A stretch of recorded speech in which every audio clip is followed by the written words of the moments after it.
Espírito Santo, obrigado pela tua presença majestosa aqui no nosso meio. Obrigado porque não há melhor lugar para estarmos num domingo de manhã do que este lugar. E nós queremos, Senhor, constantemente honrarmos a tua presença. E eu peço que o Senhor flua livremente da maneira como o Senhor quer fluir. E te dou toda a liberdade. Toda a liberdade. Quero me anular agora. Não são palavras minhas. Não quero que seja um conhecimento passado, mas eu quero que o Senhor traga da tua direção, daquilo que o Senhor quer, daquilo que o Senhor tem falado ao meu coração, para a tua igreja, Senhor, para a tua igreja. Nós entregamos esta manhã diante do Senhor, agradecendo, porque o Senhor já está fazendo algo, e te louvamos em nome de Jesus. Amém. Amém, queridos? Amém. Amém. Eu gostaria que você abrisse a sua Bíblia ali no livro de Ezequiel, capítulo 36. Nós vamos ler somente 2 versículos. Ezequiel 36, versículos 26 e 27. O Senhor tem trazido uma direção e nós temos falado muito acerca do Espírito Santo. E nós vamos continuar falando neste domingo acerca dessa presença. Ezequiel capítulo 36, versículos 26 e 27, diz assim, vou ler com os irmãos, né? E vos darei um novo coração, e derramarei um espírito novo dentro de cada um de vós. Arrancarei de vós o coração de pedra, e vos abençoarei com um coração de carne. Eis que depositarei o meu espírito no interior de cada pessoa, e vos capacitarei para agires de acordo com as minhas leis e princípios, e assim obedecereis fielmente os meus mandamentos. Quero ler novamente esse último versículo. Eis que depositarei o meu espírito no interior de cada pessoa, e vos capacitarei para agires de acordo com as minhas leis e princípios. E assim obedecereis fielmente aos meus mandamentos. Queridos, essa profecia, ela foi dada aproximadamente 6 séculos antes de Cristo Jesus. 6 séculos antes de Cristo Jesus, Deus, no seu coração, já tinha uma chave, já tinha algo para ser deixado para nós, com vistas a cumprir o seu propósito nas nossas vidas. Essa profecia se cumpre nos dias de Jesus, no ministério de Jesus, quando ele sopra o Espírito Santo, ali em João 20, aos seus discípulos, e depois em Pentecostes, quando o Espírito Santo desce agora de maneira efetiva e habita entre nós, e através de Jesus em nós. Deus já havia predito a vinda do Espírito Santo com o intuito de nos capacitar, de nos habilitar, de nos ajudar a vencermos toda e qualquer dificuldade. O que ele fala aqui, a profecia de Ezequiel fala que o Espírito Santo está disponível para me ajudar e te ajudar, para me auxiliar e te auxiliar em todas as nossas provas, em todas as nossas lutas.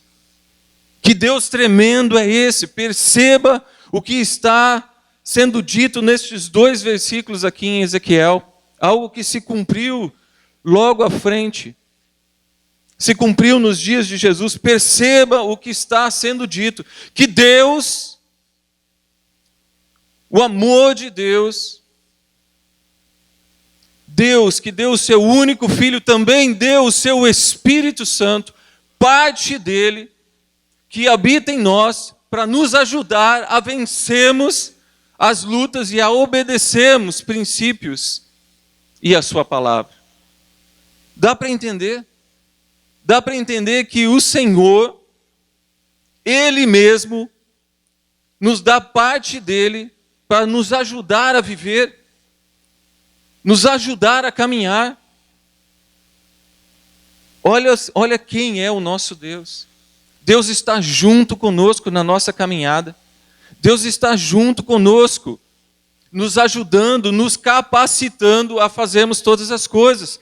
É bíblico isso. É bíblico, porque a palavra diz que o Espírito Santo é quem nos capacitaria para agirmos conforme a vontade de Deus. Então é através do Espírito Santo que nós cumprimos, que nós vamos conseguir cumprir a vontade do Pai, cumprir a vontade de Deus. Então entenda, queridos, que não é pela minha capacidade própria, não é por mim mesmo, é pelo Espírito Santo. É pelo Espírito Santo. A Bíblia está dizendo isso. Eu não consigo pelas minhas próprias forças. Eu não consigo sozinho. Eu não vou conseguir realizar a vontade do Pai sozinho. Enquanto eu estiver tentando as coisas da minha maneira, do meu jeito, eu não vou conseguir estar na vontade do Pai. Eu não vou conseguir obedecer aos princípios. Eu não vou conseguir corresponder ao coração de Deus. O Espírito Santo de Deus, que é parte dele, porque Deus é um Deus trino, é parte dele e habita em nós, ele nos ajuda a estarmos conectados ao Pai. É ele que nos ajuda a vivermos esta vida plena. É ele que nos ajuda a ouvirmos o Pai. Nós somos habitat do Espírito Santo de Deus. Nós somos o templo do Espírito Santo. Nós somos a habitação do Espírito Santo. 1 Coríntios 6, 19 e 20. Paulo falando à igreja de Corinto: ou ainda não entendeis que o vosso corpo é santuário do Espírito Santo que habita em vós, o qual tendes da parte de Deus. O meu corpo, o seu corpo é habitat do Espírito Santo que habita em você, o qual você não tem de você mesmo, tem porque Deus te deu. É parte de Deus. É a palavra de Deus que assegura isso. É a palavra de Deus. Pois fostes comprados por alto preço, portanto glorificai a Deus no vosso próprio corpo. Palavras de Paulo à igreja de Corinto. Ainda vocês não entenderam? Ainda vocês não entenderam que o Espírito Santo habita em vós, por isso você é templo do Espírito Santo. E se você é templo do Espírito Santo, você deve ser guiado pelo Espírito Santo. E se você é templo do Espírito Santo, o seu corpo, como templo, deve glorificar a Deus. Olha que precioso isso, queridos. Algo maravilhoso, olha que algo extraordinário é o fato de sabermos que Deus, o Espírito Santo de Deus habita em mim e você, e nós estamos caminhando juntamente com Ele. O próprio Deus caminha conosco. A parte dele, que nos revela o nosso próprio coração, está conosco, caminha conosco. Nós somos esta habitação. Nós somos esta habitação. E este Espírito Santo é o que faz a diferença em nós. Porque nós, eu e você, nada temos de bom. Nós não temos a capacidade de frutificar coisas boas. A nossa essência é má, é o Espírito Santo. É o Espírito Santo que frutifica, é o Espírito Santo que nos ajuda a amar o irmão. É o Espírito Santo que nos ajuda a amar o nosso familiar, o nosso próximo. É Ele que nos ajuda. Eu não tenho a capacidade de ser generoso e de ter compaixão e de ter amor ao próximo. É o Espírito Santo que nos ajuda a agirmos dessa forma, que nos ajuda a termos compaixão, a fazermos um ato de amor, a termos um ato de bondade. É o Espírito Santo. É o Espírito Santo. Enquanto você negar isso, você vai estar bloqueando a ação dele. Enquanto você negar ele, negar a atividade dele na sua vida, achando que você tem alguma coisa de bom, você estará sendo orgulhoso. você estará sendo orgulhoso e você está reprimindo a ação do Espírito Santo. Entenda isso. Esse é um princípio-chave. É o Espírito Santo em nós que nos ajuda a amarmos o nosso próximo. É o Espírito Santo em nós. Que coisa fantástica isso, você entender que é o próprio Deus que coloca essas coisas na nossa vida. É o próprio Deus. E aí você entende algo muito mais precioso ainda. Que Deus tem feito tudo, absolutamente tudo, para que possamos passar a eternidade com Ele. Tudo, absolutamente tudo. Olha o amor extraordinário de Deus pela minha vida, pela sua vida. Olha como Deus nos ama. Ele diz, não, você não vai passar dificuldade sozinho, você não vai enfrentar isso sozinho, porque eu te dou do meu Espírito, para você passar pelas lutas, romper as barreiras. Olha só o que Deus faz, é um amor extraordinário, não dá para entender, não dá para entender. O próprio Deus nos deu o seu Espírito para nos ajudar, nos capacitar, para com que nós permaneçamos nele. O próprio Espírito Santo nos ajuda a permanecermos nele mesmo. Nele mesmo. Jesus, que amor é esse? Jesus, que amor é esse? Que coisa maravilhosa é essa? O próprio Deus quer, através do seu Espírito, que tenhamos comunhão com Ele. É isso que o Espírito Santo quer. Nos conectar ao Pai. Nos conectar diretamente ao Pai. Essa atitude de Deus, desde lá de Ezequiel, ao deixar o Espírito Santo para nós, nas nossas vidas, vivo em nós, o que isso nos mostra? Nos mostra duas coisas principais, que o amor dele por nós é algo que nós não entendemos, e é algo extraordinariamente grande. Ele deseja te ajudar em todas as suas dificuldades, saiba disso. Ele deseja te ajudar em todas as suas dificuldades, querido. Deus deseja. O Espírito Santo é um auxiliador. Ele quer te ajudar em toda dificuldade.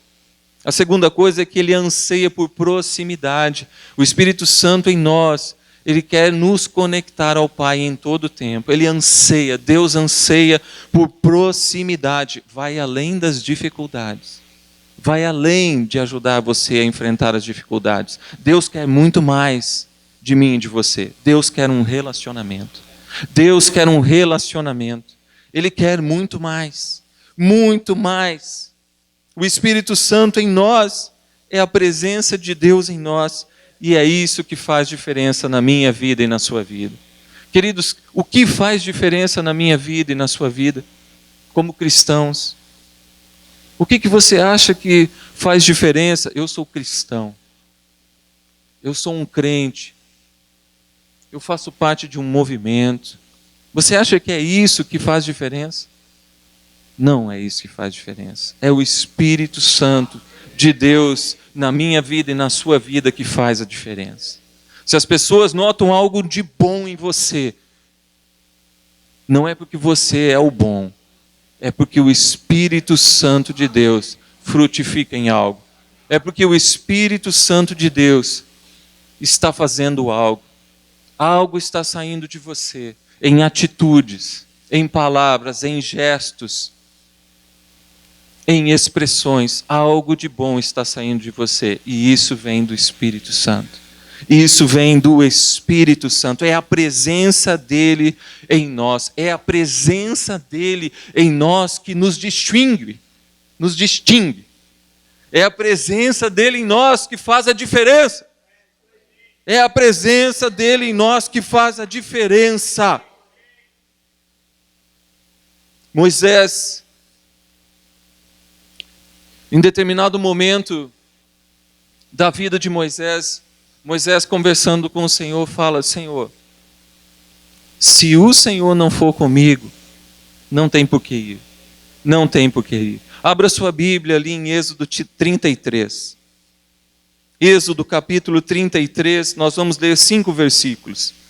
Êxodo capítulo 33, dos versos 12 ao verso 17. Êxodo 33, 12 ao 17, eu vou ler com os irmãos. Moisés argumentou diante de Yahvé: tu me disseste, faze subir este povo, mas não me revelaste quem mandarás comigo. Contudo disseste, conheço-te pelo nome, e encontraste graça aos meus olhos. Agora, portanto, se me vês com agrado, mostra-me o teu caminho, a fim de que eu te conheça ainda mais, e continue sendo agraciado com tua misericórdia. Lembra-te de que esta nação é o teu povo. Ao que Deus lhe respondeu: eu pessoalmente irei e te darei descanso. Replicou Moisés: se não vieres, tu mesmo não nos faça sair daqui. Se não vieres tu mesmo, não nos faça sair daqui. Como se saberá que eu e o teu povo poderemos contar com o teu benefício se não nos acompanhares?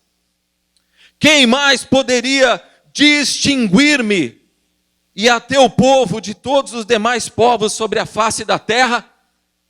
Quem mais poderia distinguir-me e a teu povo de todos os demais povos sobre a face da terra?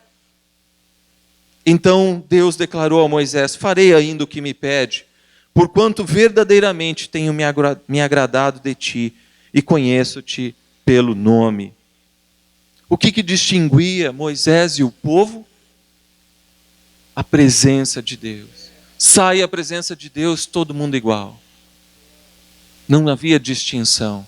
O que me distingue e te distingue é a presença de Deus. É a presença de Deus na minha vida e na sua vida que faz a diferença, queridos. Que faz a diferença. Sem ela nós somos incapazes de demonstrar amor.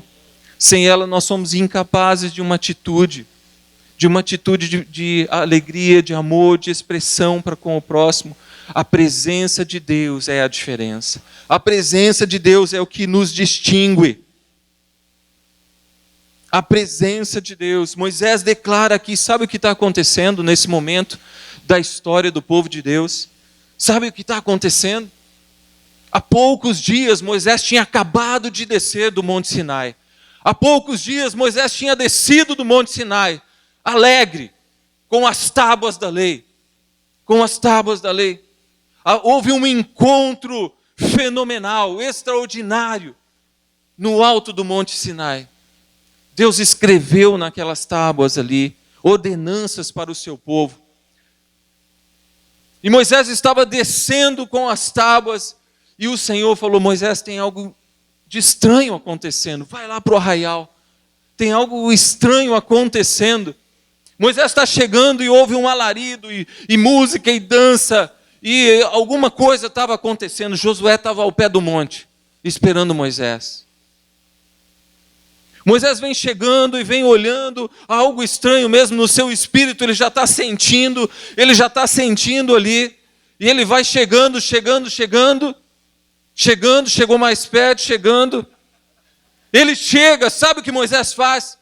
Ele quebra as tábuas da lei. Tamanho foi a indignação de Moisés por ver o povo estava numa carnalidade, numa libertinagem.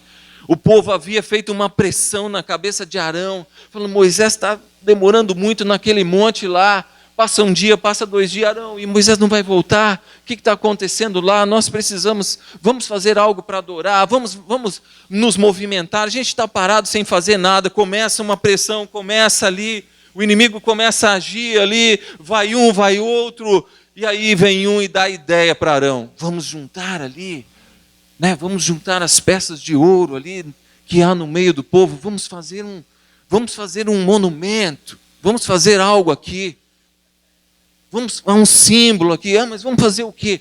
A gente está acostumado com um bezerro, lembra do bezerro? Era bonitinho lá do Egito. Lembra como que era, Arão? Vamos fazer um bezerro então, vamos fazer. Junta todas as peças de ouro que o povo tinha recebido por amor do Senhor, porque quando o povo foi enviado, Deus falou para os egípcios ali, de mão abanando: o meu povo não vai sair, por 400 anos trabalhando, ninguém vai sair de mão abanando, pode dar alguma coisa para eles. Eles ganharam peças de ouro, ganharam cordões, receberam algo ali, receberam. Eles pegam isso e fazem um bezerro. Moisés fica louco. Moisés fica louco. E essa conversa de Moisés aqui é a conversa de Moisés falando, Deus. Porque Deus, indignado com isso, Deus fala assim, tá bom, agora deu. Agora deu, agora eu estou cansado mesmo. Estou cansado, vocês estão perto da terra, mas eu estou... Agora, nós vamos fazer o seguinte, e você pode ler Êxodo nos capítulos anteriores, Deus fala assim, vou colocar um anjo para ir à frente. Fica tranquilo, Moisés, vou colocar um anjo para ir à frente. Moisés fala o quê? O quê? O quê? Eu não quero o anjo, eu quero a tua presença. É isso que Moisés fala, eu não quero a bênção, eu quero o Deus que abençoa. Eu não quero o anjo, porque o anjo é do teu exército, eu quero é o general do exército. Eu não quero estar aqui pela bênção, eu quero estar aqui por aquele que é o que abençoa, o que pode abençoar, o Deus Todo-Poderoso.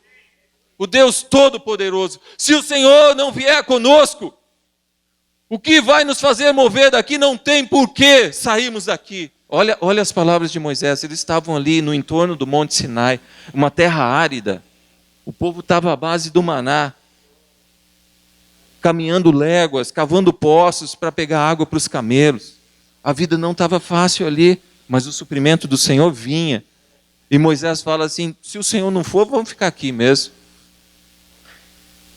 A hora que Moisés falasse isso para o povo, se Deus concordasse com Moisés, o povo ia matar Moisés. Falou, o quê?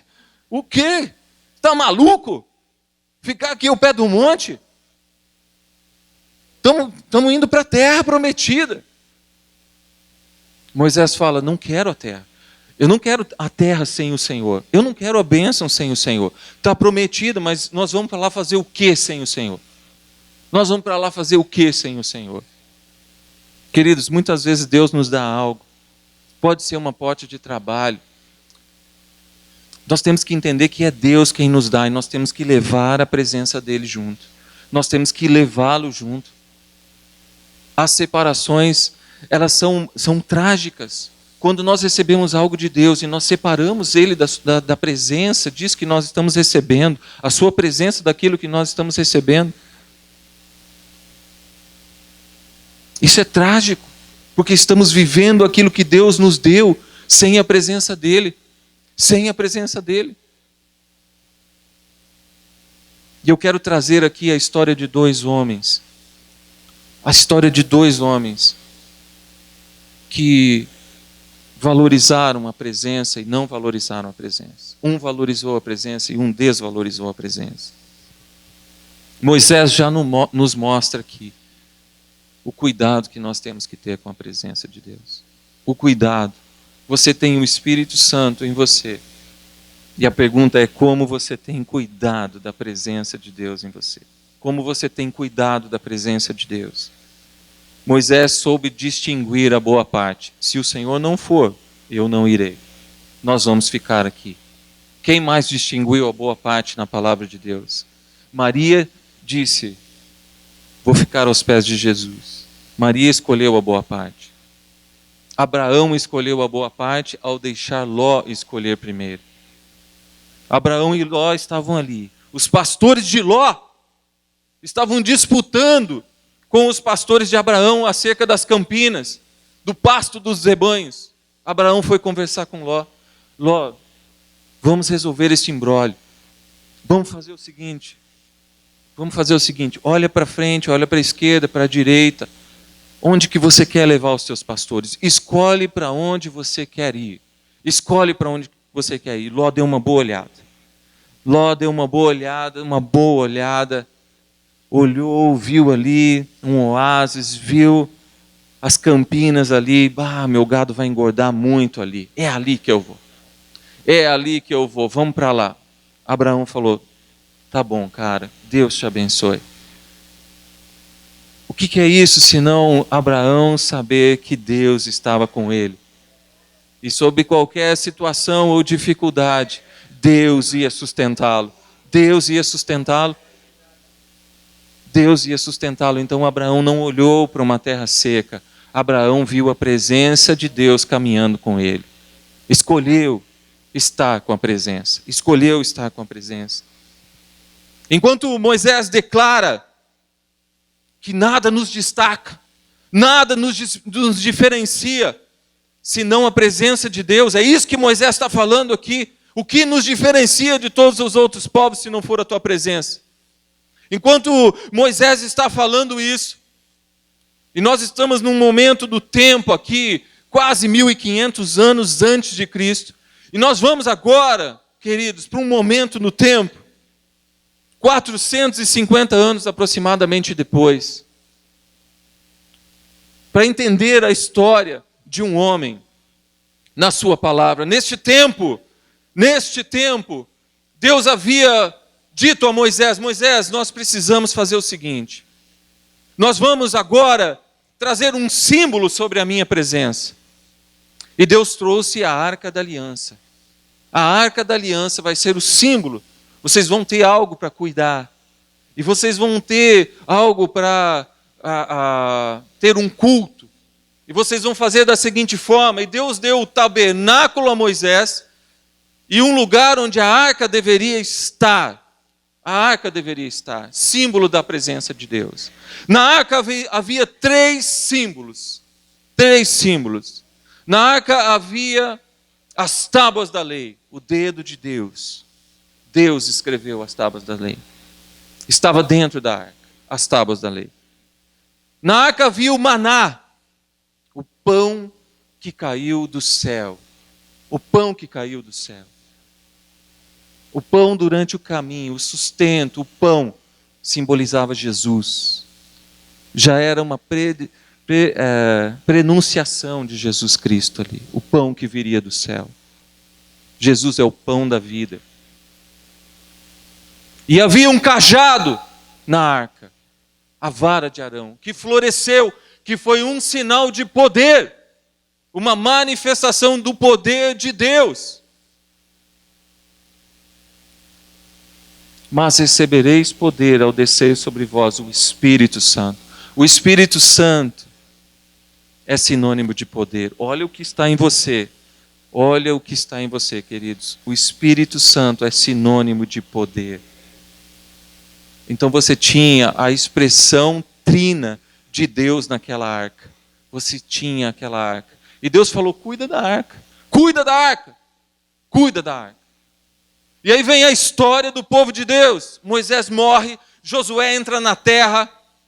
Josué é um homem valente, um homem temente a Deus. Ele leva o tabernáculo para Gibeon. Ele leva a arca para lá. É o local destinado ali. As tribos receberam a divisão das terras. A terra foi ocupada. Deus esteve à frente. As vitórias foram concretizadas. E aí começa um processo por conta de algumas coisas. Não houve uma conquista efetiva. Alguns invasores permaneceram na terra. Aí começa o seguinte: Josué morre. Josué morre e começa um processo de governo entre um povo de Deus através dos juízes.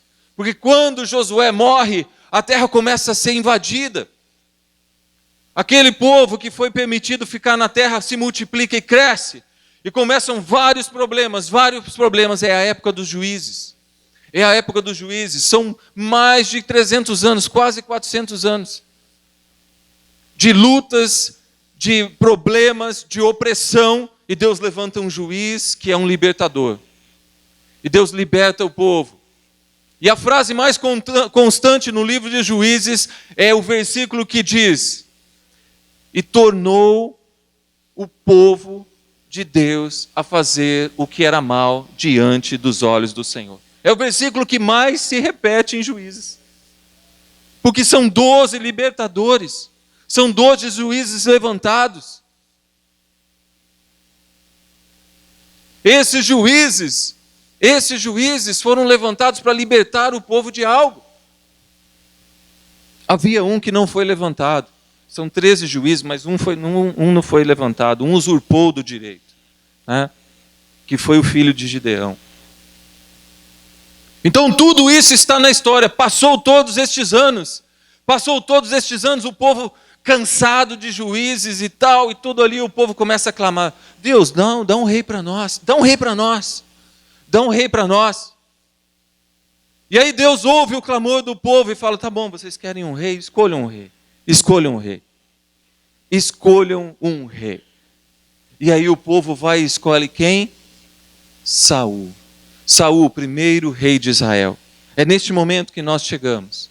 Saul, o primeiro rei de Israel. Eu quero ler com vocês agora, né, um trecho da palavra de Deus. Vamos lá para Crônicas, 1 Crônicas capítulo 13. 1 Crônicas capítulo 13, versículos 1 ao 5. 1 Crônicas 13, versículo 1 ao 5. Vamos ler? Logo depois de realizar uma consulta a todos os seus oficiais, os comandantes de 1.000 e de 100 homens, Davi reuniu toda a Assembleia de Israel e declarou: se estáis de acordo, e se esta é a vontade de Deus, o Senhor nosso Deus, enviemos mensageiros por toda a parte aos nossos demais irmãos que se encontram em todos os territórios de Israel, e aos sacerdotes e levitas nas suas respectivas cidades e nos seus campos, para que venham e se reúnam conosco. E voltemos a trazer para nós a arca da aliança de nosso Deus, porque não a consultamos nos dias de Saul. Toda a comunidade concordou que assim se fizesse, porque isso pareceu bem aos olhos de todo o povo. Então Davi reuniu todos os israelitas, desde o rio Sior, no Egito, até Lebo-Amate, para trazerem de Quiriate Jearim a arca de Deus. Olha o que Davi atesta aqui. Nós estamos agora 450 anos aproximadamente depois de Moisés, num período onde o povo elegeu um rei. O povo elegeu um rei. E Davi está falando que o reinado deste homem foi um reinado em que a presença não foi consultada. Davi está falando aqui, durante o reinado de Saul, a arca não foi consultada. A presença de Deus, a arca, quando nós falamos da arca, nós falamos da presença. A presença de Deus não foi consultada. Na Bíblia, Saul representa a escolha dos homens. E a escolha dos homens sempre vai militar contra a escolha do Espírito Santo. E se você deixar a critério da sua carne escolher entre as coisas dos homens e de Deus, a carne vai tender a escolher as coisas dos homens. Por isso Saul foi eleito rei, porque foi uma escolha humana, uma escolha errada, uma escolha de homens, porque os homens olharam. Sabe qual é o relato de de Saul na palavra? O primeiro relato de Saul na palavra é que havia um homem, filho de Quis, e o cara era lindo. Era o cara mais lindo em todo o povo de Israel, Rafa. Em todo o povo de Israel, o cara era bonitão. Acima dos ombros não havia beleza igual. Deus está preocupado com isso? Deus está preocupado com isso? Olha a escolha de Davi. Olha a escolha de Davi. Deus olha para o coração. Deus olha para o seu coração. E Ele quer encontrar o Espírito Santo no seu coração, batendo forte e tomando a frente de todas as decisões. Quando o pai de Davi, Jessé, trouxe ali Samuel foi, na verdade, à casa de Jessé. O pai de Jessé ficou num entusiasmo violento e trouxe os seus irmãos. Os seus irmãos, já que trouxe os seus irmãos, os 3 foram os primeiros guerreiros. Já estavam no exército de Saul. Os caras eram grandes, fortes. Estavam ali, né? Todos ali, pomposos ali. Saul fez uma escada ali, fez uma fila ali. Jessé, né? Fez uma fila ali e trouxe ali. Aqui estão os meus filhos. Samuel, aqui estão os meus filhos. O profeta Samuel olhou. Deus na hora falou: Samuel. Esses não são os meus olhos. Você está olhando com os olhos dos homens. Samuel já viu Abinadab e falou: cara, esse cara aí vai ser o rei. Esse cara aí vai ser o rei. E Deus falou: Samuel, para tudo. Esses não são os meus olhos, eu olho com o coração. Eu olho o coração do homem. E não olho a sua aparência. Deus olha o coração, querido. Deus olha o coração. Deus olha o coração. Seu coração é o que mais o Senhor quer. O que o Senhor quer é o seu coração dedicado, é o seu coração aqui agora. É o seu coração focado. É o seu coração focado. É isso que Deus quer. É isso que Deus quer, um coração que ame a presença. Um coração que ame a presença. Nos dias de Saul, a presença de Deus foi abandonada. Nos dias de Saul, a presença de Deus foi deixada de lado. Foi deixada de lado. Davi fala que a arca não foi consultada. Sabe o que isso quer dizer? Que o tabernáculo não foi visitado. Que Saul não foi até lá. Que Saul não foi tomar direção com Deus. Ele não foi se aconselhar com Deus. Davi fala, nos dias de Saul, quantos dias Saul ficou no governo? Quantos dias Saul foi rei? Quantos dias? 40 anos, queridos. 40 anos foi o reinado de Saul e a arca não foi consultada. 40 anos. Qual é o legado de Saul? Qual é o legado de um homem que não consulta a presença? Qual é o legado, queridos, quando nós lemos a história nos livros de Samuel, quando nós lemos a história de Saul, é trágica. É trágica. O início, o meio e o fim da vida de Saul é trágica. Ele subiu no governo. Ele subiu no governo e ele tinha toda a possibilidade, porque Deus estava à disposição. Deus estava à disposição. Deus, apesar de ser uma escolha dos homens, Deus não havia abandonado o povo. Deus queria, com a mão estendida, ajudá-lo. Mas Saul começa a fazer o quê? Começa a construir as cidades, começa a fazer aquedutos, começa a mexer nas obras, montar o exército, e a presença foi esquecida. A presença foi esquecida, o tabernáculo foi deixado de lado, a arca foi deixada de lado. Ele começou a armar o exército, a montar uma estratégia, montar as equipes, começou a pensar nos inimigos, e a presença foi deixada de lado. A presença foi deixada de lado. A presença caiu no descaso. Caiu no descaso. E eu quero falar para você que esse quadro que é pintado na palavra de Deus, presta atenção, querido. Presta atenção, esse quadro que é pintado na palavra de Deus é algo tão real, é para os nossos dias, é como se fosse um filminho que você assiste ali, é para nós hoje. Isso é para nós, tem tudo a ver com as nossas vidas. Tem tudo a ver, olha o que aconteceu pelo abandono da presença. Olha o que Saul fez com a presença de Deus. Ele deixou a presença em outro lugar, isolado, ele caminhou sozinho.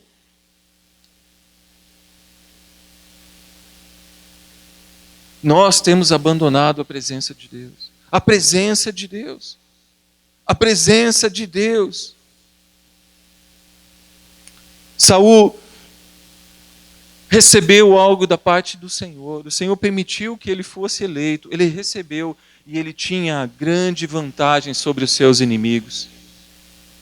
Se a presença de Deus fosse com ele, mas ele se achou forte o suficiente para caminhar sozinho. O nome de Saul no hebraico faz menção a orgulho. O nome de Saul no hebraico faz menção direta ao orgulho. É isso que Saul foi, um homem orgulhoso, que não se rendeu à presença. É isso que Saul foi. É isso que Saul foi. E esse quadro, que é um quadro, e a Bíblia tem esses lances maravilhosos de nós entendermos numa história que Deus está nos chamando a atenção e está falando para a igreja: acorda, igreja. Acorda, igreja, que deseja muito mais a bênção do Deus do que o Deus da bênção. Que não tem buscado a presença e que tem vivido debaixo de interesses e não tem cultuado o Senhor, adorado o Senhor. da maneira que lhe é devida. Acorda, igreja, é isso que Deus está chamando a atenção. Por causa do pecado de Saul, 2 Samuel, capítulo 21, fala que a terra passou fome. Nos dias de Saul, primeiro rei de Israel, o negócio estava muito difícil. A terra passou fome. Teve fome. Havia muita opressão. Os inimigos não davam sossego. Os inimigos não davam sossego. Olha o que aconteceu com a arca. Certa feita ali, nos primeiros dias, o exército de Deus estava acampado numa colina. Na outra colina estavam os filisteus. Eles iam se degladiar. Eles iam entrar em confronto. Olha o que aconteceu. O exército de Israel sofre uma grande derrota. 4.000 homens caem. Israel então olha para aquela derrota e fala assim: nós precisamos trazer a arca para cá. Vão lá, correm lá, trazem a arca para aquele lugar que estava. Os filisteus olham aquilo lá e falam: eles trouxeram a arca. Os filisteus, pode ler lá na palavra, os filisteus tinham mais temor na arca do que o próprio povo de Deus. Os filisteus falaram: meu Deus, os caras trouxeram a arca. E sabiam até a história da arca. Os caras trouxeram a arca. E começaram a ficar nervosos ali e tal e tal. E o povo de Deus lá com a arca, fazendo festa. Agora a arca está no nosso meio. Agora a arca está no nosso meio. E o general filisteu fala assim: agora que eles vão cair mesmo. Porque nós vamos conquistar e nós vamos pegar a arca. Porque agora a arca está no nosso acesso. E eles vão e caem, quase 30.000 caem de Israel. É uma derrota. Por que se a arca estava no meio? Por que se eles foram buscar a arca? Estava tudo errado, queridos. Estava tudo errado. Foram buscar a presença numa necessidade, numa confusão que eles mesmo criaram. Trouxeram a arca de qualquer jeito. Moisés falou que não podia trazer de qualquer jeito, não. Moisés falou: tem algo que você tem que ter com a presença, uma reverência no trazer a arca. Não é assim de qualquer jeito, não. Trouxeram a arca, colocaram na colina, fizeram os filisteus ali verem a arca. Pularam, foi uma dança de provocação, não foi uma dança de adoração. Pularam lá para os filisteus verem lá. Pode ler na palavra lá, que eles se alegraram lá, os filisteus viram eles alegres lá. Qual que era o intuito? Qual que era o intuito? Sabe o que isso nos mostra? É como nós estamos chegando na presença. Com qual intuito? Com qual intuito nós estamos chegando na presença de Deus? Querido, isso é muito sério, porque nós estamos vivendo dias em que nós realmente, é só o Espírito Santo que vai fazer a separação nas nossas vidas. É só o Espírito Santo. Não é mais a religiosidade. Não é fazermos parte de uma religião. Nós estamos vivendo dias de uma necessidade do Espírito Santo fundamental. Nós estamos vivendo dias que nós precisamos reconhecer que sem o Espírito Santo nós vamos cair.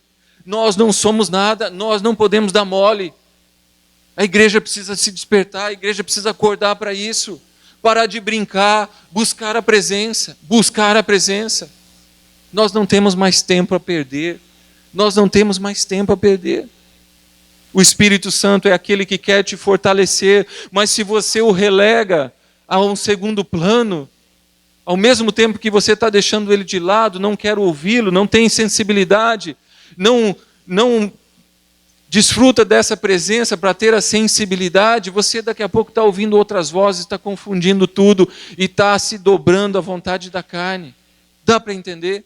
Porque a carne sempre vai militar contra o Espírito, queridos. E o Espírito nos foi dado para vencermos isso. Vencermos isso, então não é pela tua própria força. Não é pela tua própria força. Examine o seu coração, veja o que você está fazendo para vencer os problemas. Às vezes você está estabelecendo ritos na sua vida, um jejum de não sei o quê, alguma coisa ali, o Espírito Santo te deu essa direção. Você realmente está de fato fazendo isso, espiritualmente falando, conectado com o Espírito? Nós não temos mais tempo para ritos religiosos, para religiosidade no nosso meio. Nós temos tempo para o Espírito Santo crescer nas nossas vidas. Crescer nas nossas vidas. E aí você vê a vida de Saul, derrotas, instabilidade, incertezas, pobreza, fome. Tudo isso. Por quê? Por quê? Qual que foi o fim de Saul? O fim de Saul, a palavra de Deus fala que ele não obedeceu. A palavra de Deus fala que o tempo dele terminou porque ele não tinha temor. E foi trágica a morte de Saul. Trágica. Ele foi exposto, o corpo dele foi exposto.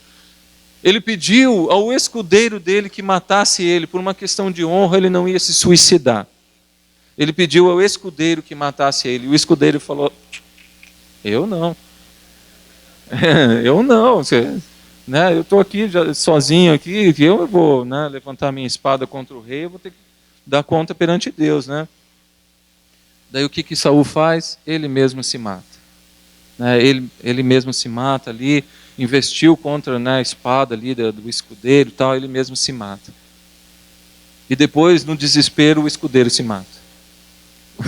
Porque os filisteus estavam vindo também. O corpo dele é exposto, ele é degolado, a cabeça é levada para o templo de Dagon. Foi humilhado, totalmente humilhado.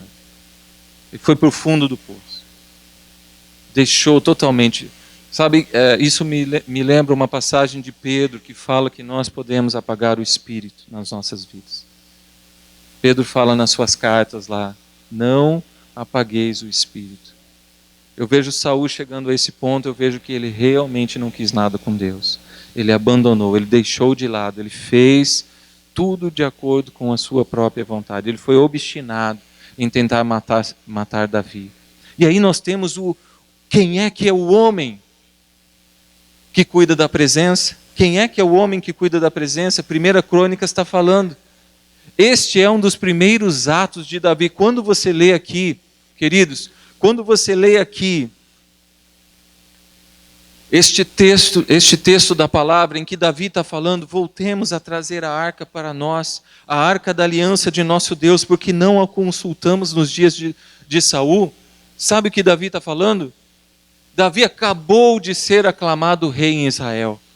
Acabou de ser aclamado rei em Israel. Qual é a preocupação de Davi? Vamos trazer a arca. Vamos trazer a arca. Onde é que está a arca? Reúnam os homens dispostos a caminhar comigo. Vamos somar todas as forças e vamos até lá. Estava num local lá, Kiriat Arba. A arca estava esquecida neste local. 20 anos, queridos. 20 anos. 20 anos. Sabe por que a arca estava neste local? Porque os filisteus, quando pegaram a arca desta batalha que eu contei para vocês, eles levaram a arca para o templo de Dagon.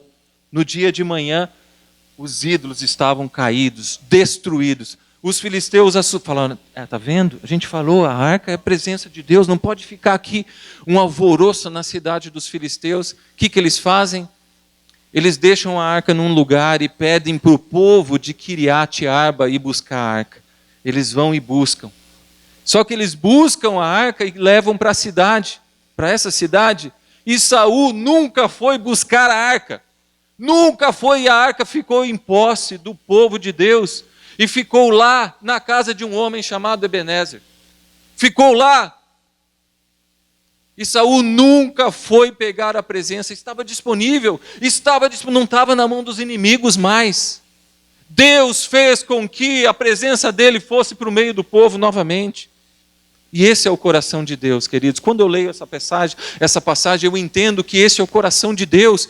Deus quer a sua presença nas nossas vidas. Deus vai fazer de tudo para estar com você. Deus vai fazer de tudo para estar com você. É só eu e você que podemos abandoná-lo, porque Ele jamais vai nos abandonar. Olha o que Ele fez. O povo havia perdido a batalha, a arca estava lá com os filisteus. Ele mesmo põe a mão, derruba todos os ídolos. Ele manda o sinal, os filisteus têm que dar um jeito, têm que se desfazer da arca. A arca vai para o meio do povo, lá no vilarejo. Saul não busca a arca. Saul não busca a arca. Queridos, sabe o que é? Sabe esse Saul nas nossas vidas muitas vezes? Deus anseia por ter relacionamento comigo e com você. Deus anseia mostrar coisas para nós, mas nós não o buscamos. Não o buscamos. Nós fazemos como Saul, a arca está lá. Está lá, eu estou indo na igreja, eu estou recebendo, eu estou vivendo coisas, a presença A presença eu não estou dando conta. Eu não estou dando conta da presença. Eu não estou me ligando no que Deus está falando. Eu não estou me ligando que Deus quer um tempo a sós comigo. Essa presença. E Davi não. Davi junta todo mundo. Davi faz um cerimonial para buscar a arca. Vamos buscar a arca. Faz uma carroça linda, linda, linda. Pode subir, Luca. Faz uma carroça linda. Davi, vocês conhecem essa passagem, né? Davi faz uma carroça linda, uma carruagem. Os guerreiros, os valentes de Davi estão lá. Eles cantam e dançam e vão lá em Kiriat Arba pegar a arca. Na carroça, o boi tropeça lá, a carroça, o carroção tropeça lá. Usa, pá, toca na arca. É consumido. Davi se entristece, falou, Deus, por quê? Por que isso aconteceu? Deus faz Davi lembrar do que Deus tinha dito para Moisés. Minha presença não pode ser carregada de qualquer jeito. A minha presença, por isso que eu fiz varas de alabastro para você colocar nas argolas e levantar a arca, levantar a presença. Ela deve ser carregada nos ombros. Nos ombros, está na palavra. E quem leva a arca? Os levitas. Não pode pegar qualquer um, botar num carroção, Davi, e levar a presença. Não é assim que carrega a presença. Deus estava falando com Davi. Davi faz 3 meses depois, Davi vai buscar a arca novamente. E Davi aí faz tudo certinho agora. Leva os bois do sacrifício, sacrifica, faz uma... Depois você pode ler lá em 1 Samuel 15, 16. Davi sacrifica, Davi leva a adoração, Davi começa lá os cânticos, começa a fazer vai e volta. Davi fala, os levitas carregam a arca nos ombros, levantam a arca. A cada 6 passos, eles param e fazem um sacrifício, durante quilômetros. O ritual, durante quilômetros, uma festa. Chega em Jerusalém, a festa, uma festa. Lê lá, 1 Samuel 15, 1. Davi construiu um palácio, uma casa, um palácio de governo, uma casa para ele, para as concubinas lá, e construiu uma tenda, um lugar para a arca. No início do mandato do governo dele, olha a prioridade dele com a presença.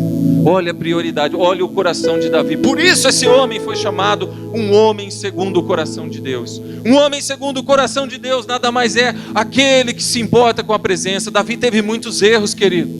Olha os erros dele. Vai para a vida dele, estuda a vida dele. Mas o coração dele estava no Senhor. O coração dele estava no Senhor. Um homem segundo o coração de Deus. Um homem que prioriza a presença. Prioriza a presença. Prioriza a presença. A arca chegou em Jerusalém, foi uma festa. Foi uma festa. Davi estava quase desnudo ali, botou uma roupa, uma veste ali sacerdotal, dançou na presença, liberado na presença. Todo o povo viu. Todo o povo viu. Todo o povo. Sabe, querido, isso fala muito, muito, muito comigo. A prioridade que Davi dava pela presença de Deus era algo fantástico. Você sabe que Davi, como rei, Davi revolucionou os padrões de adoração em Israel. 1 Samuel 15 em diante, ele começa a instituir. Olha a preocupação dele com a presença, não acabou. Não era porque a arca estava em Jerusalém que ele deixou de pensar na arca. Ele já fazia planos, leia a história lá. 1 Samuel é maravilhoso, 2 Samuel. Sabe o que Davi começou a pensar? Vou fazer um templo agora, vou fazer um templo. Eu falo, para. Não é você que vai construir o templo. Mas Davi deixou as maquetes, deixou os projetos, levantou fundos, tudo para que Salomão construísse o templo. A preocupação com a presença. Quanto eu e você temos nos preocupado com a presença. Vamos parar de lutar com outras coisas, queridos. Nós precisamos da presença, nós precisamos ir para a presença. As respostas estão na presença. Quanto mais nós tentamos com a nossa própria força, fazendo do nosso jeito, nós estamos perdendo tempo. Nós estamos perdendo tempo. Vamos para a presença. Prioriza a presença. Deus vai falar com você. Deus vai falar com você. Prioriza a presença. Prioriza a presença. E Davi então fez uma grande festa. O Salmo 105, o Salmo 96 e o Salmo 106 foram declarados nessa caminhada. Arca vai, arca volta. Vou buscar a arca lá, na adoração. Davi colocou os levitas na porta da tenda. Tem que ter adoração sempre. Tem que ter adoração sempre. Neemias fala sobre os instrumentos de Davi. Anos depois, 400 anos depois, Neemias lembra: Davi foi um precursor nos instrumentos. Imagina esse homem na adoração ali, falando assim: precisamos de um batuque aqui, alguma coisa mais, um ritmo novo, as cordas. Imagine Davi no seu cavalo, pega a crina do cavalo, pô, isso aqui dá um instrumento. Isso aqui, eu não sei como é, ideias mirabolantes. O alaúde, não sei do que. Neemias fala lá dos instrumentos de Davi. Davi desenvolveu instrumentos usados para adoração. Usados para adoração.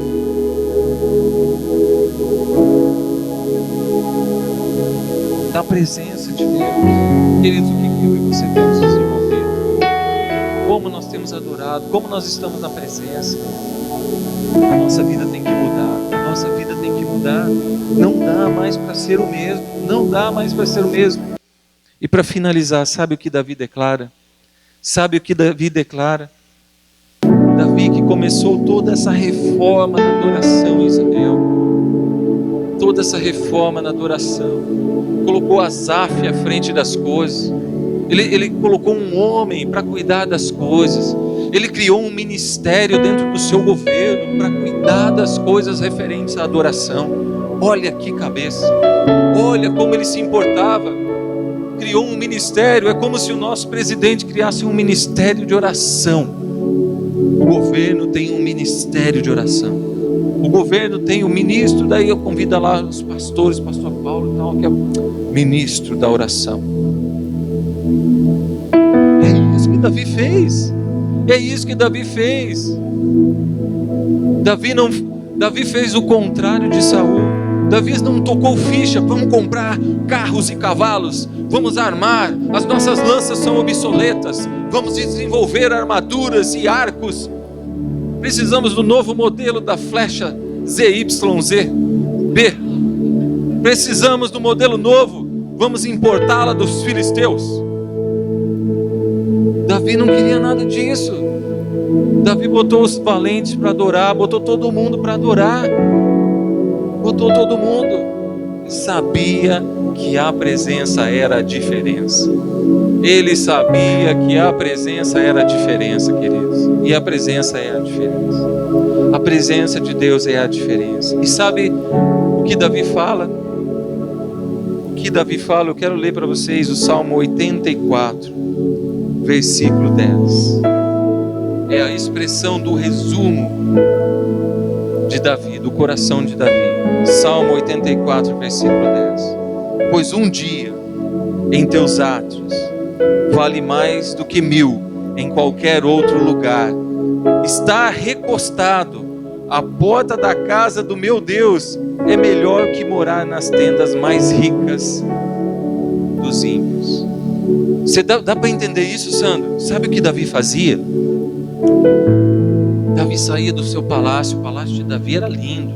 Era lindo. Davi saía da sua cama de plumas. Porque ele só fala isso porque ele teve recostado na porta do tabernáculo. Ele saía daquela cama de plumas que foi feita com os gansos selvagens ali do Mar Morto. Ele saía de lá, ficava recostado na porta do tabernáculo, na porta onde estava a presença na arca. Ele ficava ali, recostado. Porque se Davi pudesse cumprir o papel de sacerdote, aposto que ele estava lá. Já tinha amarrado uma corda no pé, estava lá na presença. Estava lá. Mas ele estava recostado aqui. Mais vale um dia recostado na porta da casa do meu Deus do que morar nas tendas mais ricas dos ímpios. Querido, não troque a presença do Senhor. E agora eu quero falar dessa presença que é tão triste, sabe? Ver um culto de oração, 15 pessoas. Ah, isso dói meu coração. Dói meu coração. Porque a presença é algo que nós estamos cumprindo no reino. É algo que Deus tem nos chamado. Todos têm uma justificativa. Creio que todos têm uma justificativa. Mas eu creio que muitas justificativas não estão tendo prioridades. Quando nós observamos as prioridades, nós vamos achar o lugar certo da presença e de Deus nas nossas vidas. Eu oro para que esse versículo, Salmo 84:10, seja algo na sua vida constante. O estar nos átrios do Senhor, na presença. Porque aqui tem duas coisas que você precisa entender para encerrarmos. Duas coisas que você precisa entender nesse versículo. A individualidade de Davi com Deus fala do átrio na presença, dele estar na presença individualmente com Deus. E de morar na casa fala disso aqui, de estar na casa. Ele queria estar na casa, ele desejava estar na casa, ele desejava estar na casa. Porque quando ele estava recostado à porta, ele não estava sozinho, porque Davi estabeleceu adoração contínua na presença de Deus. Isso significa que ele estava recostado no pilar da entrada, tinha gente adorando, ele não estava sozinho, e ele fala, mais vale estar ali, mais vale do que estar no melhor lugar do mundo, mais vale estar ali. E mais vale um dia do que 1000 dias em outro lugar. Mais vale um dia contigo, Jesus. Um dia na tua presença. Mais vale. A presença de Deus. A presença de Deus, queridos. Não troque a presença de Deus por nada. Eu quero muito o Espírito Santo, que o Espírito Santo coloque um ardor de urgência no nosso coração, urgência pela presença, um ardor de urgência, queridos, porque os nossos dias, a vida passa muito rápido,